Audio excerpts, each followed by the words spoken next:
So we're building this mycelium of connections between the producers and the eaters.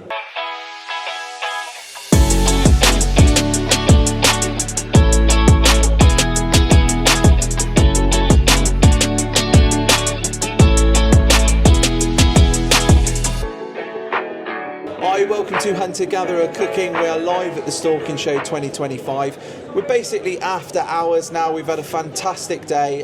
This is really my opportunity to catch more people because obviously they're so busy during the day, and I'm lucky enough to catch Nick from the Open Food Network.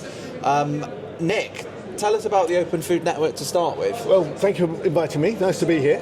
The Open Food Network is a global community of farmers, growers, food producers of every kind, and community food enterprises with a common belief that global food systems are broken and that we need to rebuild them from the bottom up.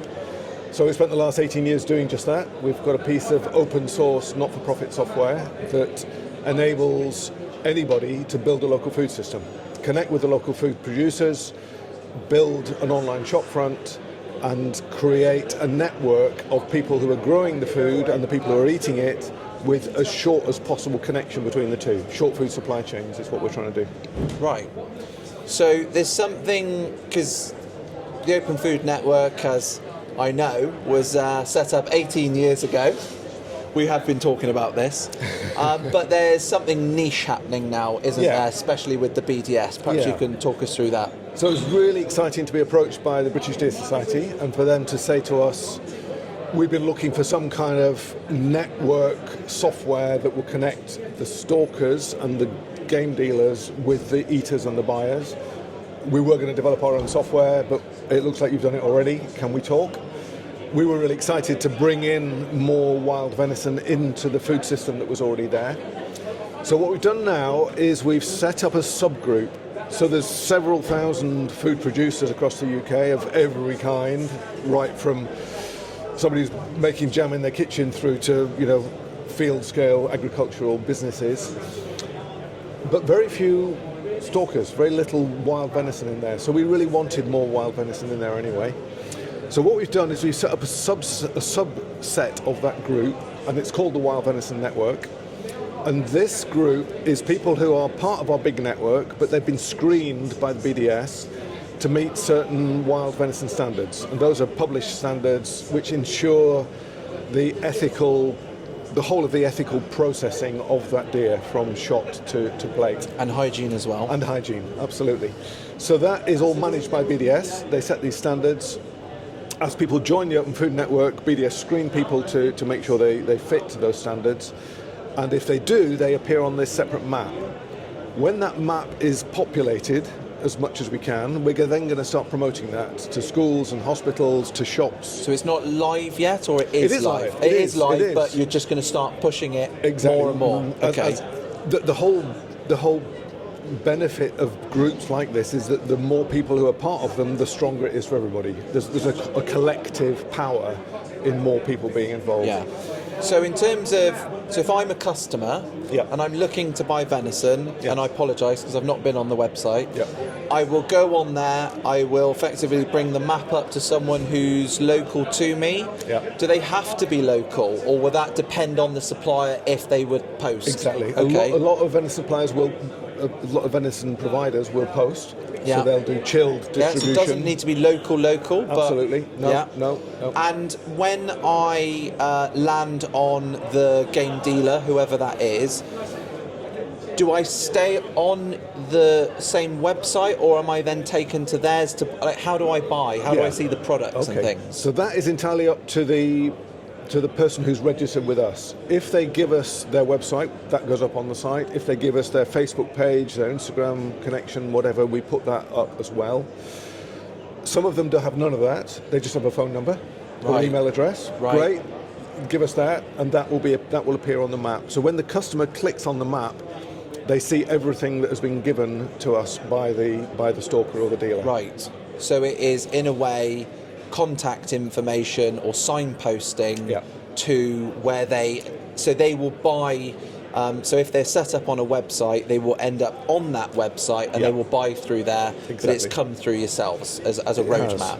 And those people who don't already have a website and don't already have their online shop, the Open Food Network is a lot more than a directory. It is an online e-commerce platform. Right. So stalkers or dealers who wanted to set up their own shop, either in addition to their existing shop or as a separate individual shop, can create payment methods, shipping methods, start taking orders, issuing invoices, dispatching orders.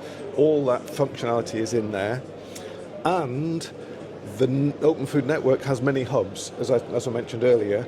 So if a stalker or a dealer doesn't want to set up their own shop, they could just contact their local Open Food Network hub and say to them, can I put my venison products on your shop front?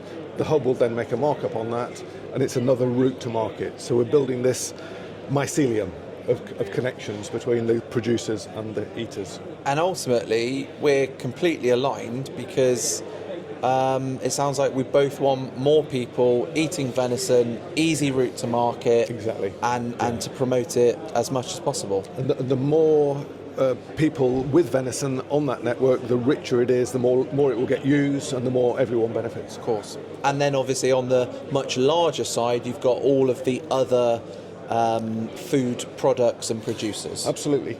The final thing I want to mention briefly is that many of these hubs are what we call procurement hubs. So they will have contracts with hospitals, schools, local councils, and individual stalkers can never get to that level of contract. They don't have enough venison, they don't have the consistency of supply. Yeah.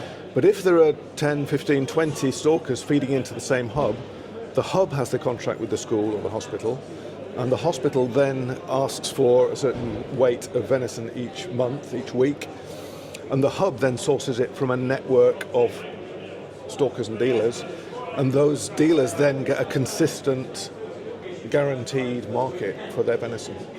Brilliant. Excellent. That's what we like to hear. Good. Sounds like you're much more advanced of what I've been trying to do the whole way, just promoting small businesses and things like that. So hopefully maybe we can do something together. Maybe you can put me in touch with some people and give a little bit more promotion I'd be to very them. happy to do I'm that. very, very interested in the source of food and the people behind putting that effort in to actually produce Absolutely. it. We're very much into food sovereignty and building a grassroots food system. So if you're watching this at home or wherever you're watching it from, obviously if you're interested in what is available, head over to the website. I will put that in the description.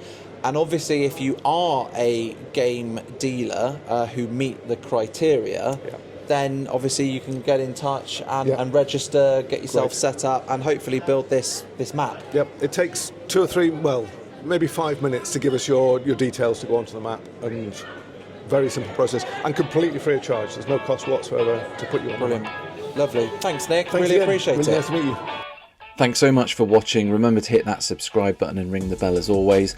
Reach out with any comments or any questions and I'll come back to you as soon as I can. My next guest is Alan from Dan & Blades, who is bringing me 3 very special items. I hope you enjoy the show.